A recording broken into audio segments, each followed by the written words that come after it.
dear students, welcome back to my YouTube channel. So let's discuss next topic of unit 1, that is electrostatics.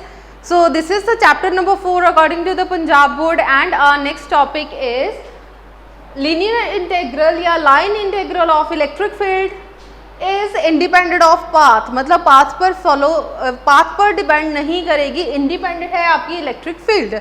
For example, सबसे पहले हम लोग क्या करेंगे, कोई भी एक पॉजिटिव टेस्ट चार्ज ले लो. पॉजिटिव टेस्ट चार्ज मान लीजिए यहाँ पे आप लोगों ने क्या करा, एक सोर्स चार्ज ले लिया प्लस क्यू चार्ज. अगर यहाँ पे प्लस क्यू चार्ज है, it means it's electric field is all over around it. सब तरफ इसकी इलेक्ट्रिक फील्ड होगी. ठीक है, मान लीजिए कि ये सारी तरफ इसकी इलेक्ट्रिक फील्ड है. सो क्या करेंगे, इलेक्ट्रिक फील्ड सारी तरफ हम लोग कंसिडर नहीं करेंगे, बाकी सारी इलेक्ट्रिक फील्ड उसको निगलेक्ट करेंगे और हमारे पास बच गया सिर्फ ये वाला पोर्शन. निगलेक्ट मीन्स अनदेखा करना है, खत्म नहीं करना है इसको, सिर्फ अनदेखा करना है. अब मान लीजिए कि यहाँ पे कोई पॉइंट ए है और ए पॉइंट से लेके हमें वर्क डन करना है बी पॉइंट तक. मतलब किसी चार्ज पार्टिकल को एक पॉइंट से लेकर दूसरे पॉइंट तक लेकर जाएंगे. देन पाथ पे फॉलो कर रहा है, पाथ पे फॉलो नहीं कर रहा, उस चीज़ पर हम लोग फोकस करेंगे. मान लीजिए कि यहाँ से लेकर आपने वर्क किया, आप पहुँच गए पी पॉइंट के ऊपर. कहाँ पे पहुँच गए, पी पॉइंट के ऊपर, क्योंकि कोई ना कोई वर्क डन किया है. Work done means electric potential energy. Electric potential energy लगेगी इस पर्टिकुलर चार्ज पॉइंट के ऊपर, which is test charge Q naught. अब यहाँ से लेके पी पॉइंट तक का कोई ना कोई डिस्टेंस होगा. सो क्या लेंगे, ए तक की जो डिस्टेंस है that is known as R A vector, और सेंटर पॉइंट ओ से लेकर बी तक की जो डिस्टेंस है this is R B vector. ठीक है जी, ये होगी इसकी पोजीशन वेक्टर्स. अब लिखिए, let E be the electric field intensity at point P due to plus Q charge at O. O की वजह से इलेक्ट्रिक फील्ड लाइंस सारी तरफ फैल रही है, बाहर की तरफ.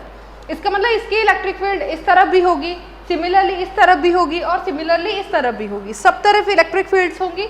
इसका मतलब यहाँ पे जो इलेक्ट्रिक फील्ड लाइंस है वो कैसे होंगी, बाहर की तरफ. ऐसे मान लो पी पॉइंट ले रहे हो, सो पी पॉइंट तक डॉटेड लाइन लगाकर ऐसे डॉटेड लाइन बाहर निकाल दो. सो इलेक्ट्रिक फील्ड लाइंस कैसी हैं, बाहर की तरफ. इलेक्ट्रिक फील्ड लाइंस को बाहर की तरफ बना दो. नेक्स्ट है the force exerted on a test charge Q naught at point P is equals to Q naught E. अब यहाँ पे फोर्स कितना लग रहा है, P पॉइंट है, ये रहा आपका P पॉइंट. P पॉइंट के ऊपर जो फोर्स लग रहा है that is equals to Q naught E. ठीक है जी, फोर्स आपका हो गया कितना लग रहा है, Q naught E. क्योंकि ये ऑपोजिट साइड है, इट इज ऑलवेज आउटवर्ड. ठीक है, डायरेक्शन, इसलिए आउटवर्ड डायरेक्शन है, इसलिए इसे नेगेटिव में शो करेंगे, माइनस क्यू नॉट, या ऐसे ही लिख सकते हैं. The force acting radically outward. Radically outward मतलब बाहर की तरफ. सारी फोर्सेस आपकी बाहर की तरफ है, इधर भी बाहर होगी, ये भी बाहर की तरफ होगी, radically outward. And tends to accelerate the test charge Q not.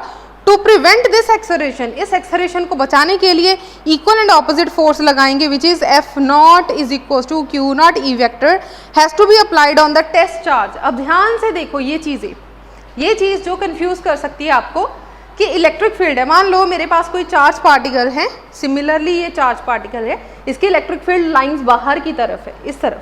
ठीक है, जो ये शो कर दी इलेक्ट्रिक फील्ड लाइंस बाहर की तरफ है. अगर बाहर की तरफ होगा इसका मतलब आपका जो टेस्ट चार्ज होगा वो बाहर चला जाएगा. वो बाहर ना जाए, इसे प्रिवेंट करने के लिए क्या करेंगे, equal and opposite force inward लगाएंगे अंदर की तरफ. सो अंदर की तरफ जो फोर्स लगेगी that force is a negative force, minus Q not E vector. Clear हो गया कि माइनस फोर्स क्यों ले रहे हैं, because equal and opposite force लगानी. इक्वल मतलब क्यू नॉट ई फोर्स लगाएंगे, ऑपोजिट मीन्स नेगेटिव में लगाएंगे. ठीक है जी.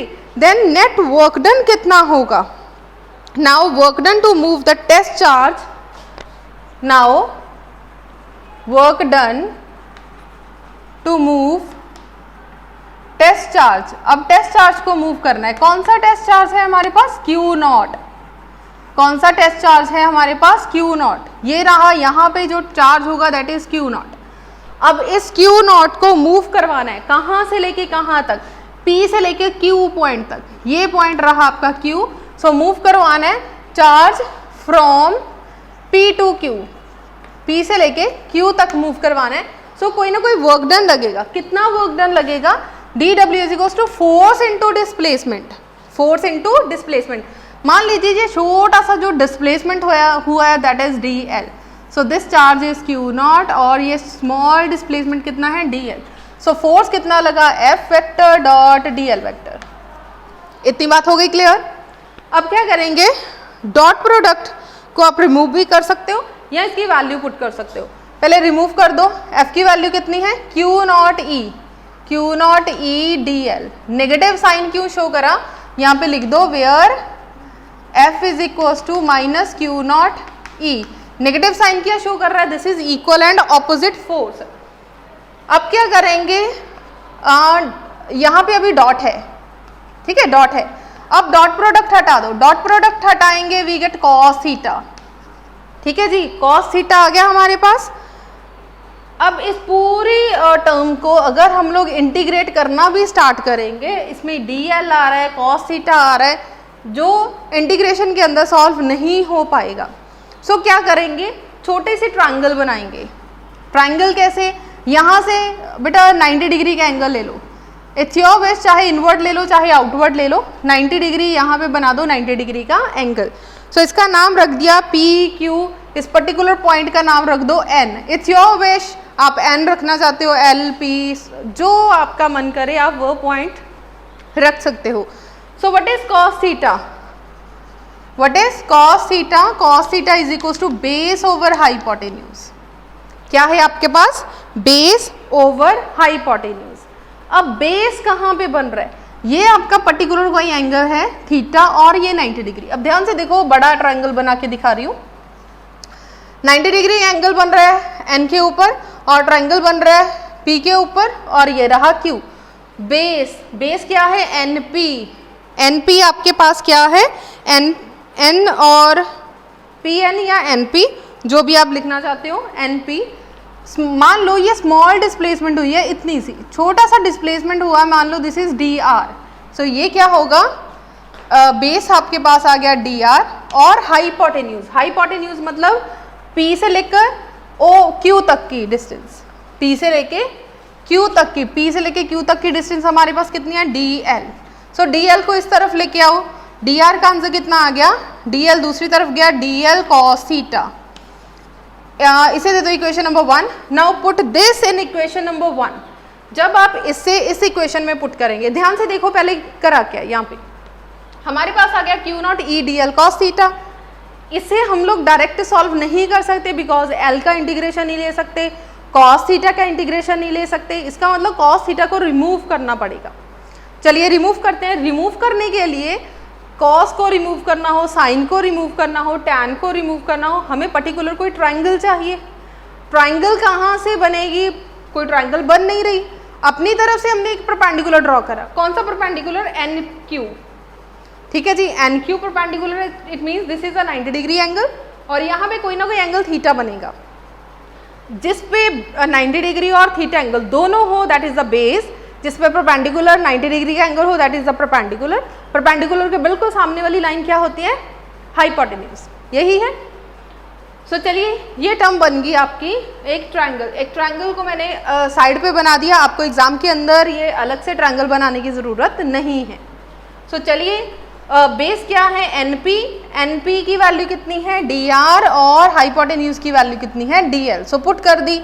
dr यहीं पे रहने दो, dl दूसरी तरफ ले जाओ। सो dl cos थीटा। इसका मतलब dl cos थीटा की जगह पे हम लोग क्या पुट कर सकते हैं? dr। Now put this in equation number 1। यहाँ पे लिख लो now put this in equation number 1। जैसे इक्वेशन नंबर 1 के अंदर पुट करेंगे, dw का आंसर कितना आएगा? Minus Q not E dr। ये समझ लग गया? इस पूरी टर्म का वैल्यू मेरे पास ब्लैक बोर्ड है इसलिए मैंने रब करके लिख दिया। आपने एज सच लिखना है। उसके बाद dr जो है वैल्यू पुट कर दो।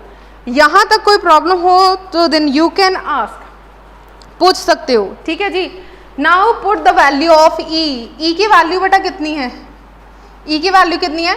1/4 pi epsilon not Q divided by R dr। This is the electric field, ठीक है जी। इलेक्ट्रिक फील्ड हमारी कितनी है 1/4 pi epsilon not Q divided by r square dr।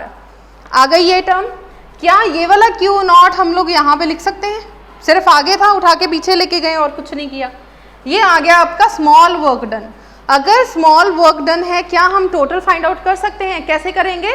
Take integrate on a both side, दोनों तरफ इंटीग्रेशन ले लो, यहाँ पे भी इंटीग्रेशन और यहाँ पे भी इंटीग्रेशन। अब ध्यान से देखो, हमारा जो पर्टिकुलर पॉइंट है कहाँ से लेके जा रहे हैं? ए से लेकर बी तक। सो इंटीग्रेशन कैसे आएगी? आर ए से लेकर आर बी तक। इंटीग्रेशन की लिमिट समझ लो ध्यान से। स्टार्टिंग पॉइंट क्या है? ए। So this is R A. कहाँ तक लेके जा रहे हो? बी तक, आर बी तक। So R A to R B. अब लास्ट लेक्चर के अंदर समझाया था कांस्टेंट टर्म जिसका भी डेरिवेटिव होगा, डी आर है वही वेरिएबल अंदर रहेगा, बाकी सारी टर्म्स बाहर निकाल दो। सो क्या आ गया? इंटीग्रेशन से बाहर निकालो -1/4 pi epsilon not Q naught integration R A से लेकर आर बी, अंदर रह गया 1/r स्क्वायर dr। अब सेम डेरिवेशन है जो पिछले लास्ट 2 लेक्चर्स के अंदर हम लोगों ने ड्राइव करी, डिट्टो सेम। बस बेटा ये थोड़ा सा डिफरेंस है यहाँ तक, cos थीटा तक, बाकी सारा आर्टिकल डिट्टो सेम है। एक्चुअली पंजाब बोर्ड के अंदर यही क्वेश्चन बहुत तरीके से आएगा, बहुत तरीके से।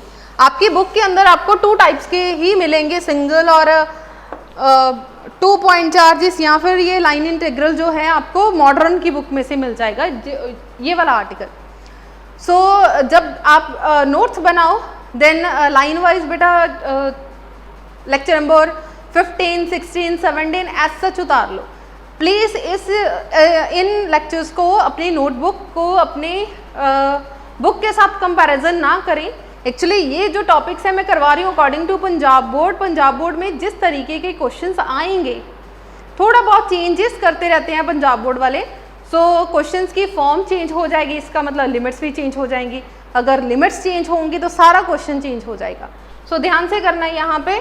सो W का आंसर कितना आ गया? -1/4 pi epsilon not Q not. अब इंटीग्रेशन हटा दो, इंटीग्रेशन हटाएंगे, यहाँ पे क्या आएगा? r-1/1। यहाँ से मैंने छोटा सा एक स्टेप स्किप कर दिया। कौन सा स्टेप? r स्क्वायर पहले ऊपर जाएगा, -2 बन जाएगा, देन उसका इंटीग्रेशन लेंगे r-1/-1।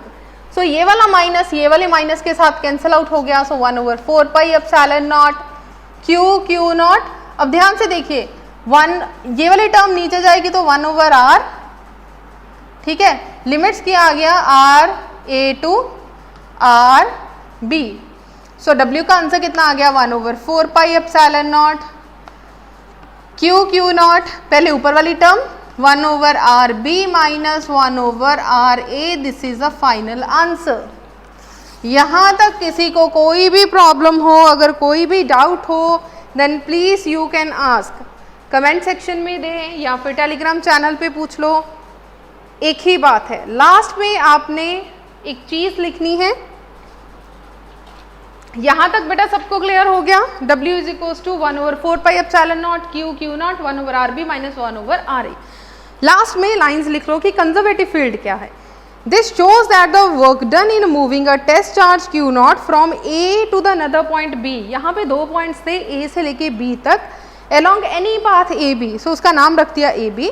In an electric field due to the plus Q charge depends only on the position of that points। जो भी पॉइंट्स लोगे आप, AB लोगे देन AB पे पाथ फॉलो करेगा। अगर इंडिपेंडेंट है, अगर AB को उठाकर इस तरफ ले लोगे मतलब कि डायरेक्शन चेंज हो गई, पोजीशन चेंज हो गया, पाथ चेंज हो गया, फिर भी आंसर यही रहेगा। सो कोई फर्क नहीं पड़ता कि A और B पॉइंट्स आप कहाँ पे ले रहे हो। नेक्स्ट आ जाओ। And independent of the actual path followed between point A and B such that the field is called conservative field। So इसे बोल देंगे conservative field, ठीक है जी। So work done, अगर Q नॉट को दूसरी तरफ लेके जाओगे W divided by Q naught आ जाएगा। W divided by Q naught मतलब पोटेंशियल का आंसर आ गया। डन। So ये छोटा सा पार्ट है, आपको स्क्रीन के ऊपर दिख जाएगा, ये आप चीज़ें लिख सकते हो। बहुत ज़्यादा इंपॉर्टेंट टॉपिक नहीं है बेटा ये वाला जो है, लेकिन आपके एग्ज़ाम के अंदर पंजाब बोर्ड के अंदर ये पिछले 10 साल में ये बोल सकते हैं कि कम से कम 2 या 3 बार ये आर्टिकल आया हुआ है। इसका मतलब हमें ये आर्टिकल करना है बिकॉज इसमें थोड़ी सी चेंजेस है स्टार्टिंग में और थोड़ा सा एंडिंग में, थोड़ा बहुत चेंजेस हैं, अदरवाइज आर्टिकल डिटो सेम है, घबराने की ज़रूरत नहीं है। मान लीजिए कि आपको बहुत सारे आर्टिकल्स कंफ्यूज कर रहे हैं तो ये वाला आर्टिकल आप स्किप भी कर सकते हो, ठीक है जी। अदरवाइज पिछले 10 साल में 2 या 3 बार ये आर्टिकल आ चुका है, ठीक है जी। सो जाने से पहले वीडियो को लाइक करना है और मैक्सिमम शेयर करना है। सो नेक्स्ट मिलते हैं 2 पार्टिकल सिस्टम, इसकी प्रॉपर्टीज़ हैं, देन छोटे छोटे आर्टिकल्स और भी हैं, एक्सियल लाइन और इक्वेटोरियल है which is the most important article. So चलिए बनिए रहिए मेरे साथ, साथ साथ अपना टेस्ट कंप्लीट करिए, साथ साथ अपने नोट्स कंप्लीट करिए, अपना सिलेबस कंप्लीट करिए, ठीक है जी। So all the best for +2 class. जाने से पहले वीडियो को लाइक करना है, मैक्सिमम शेयर करना है। Thank you so much.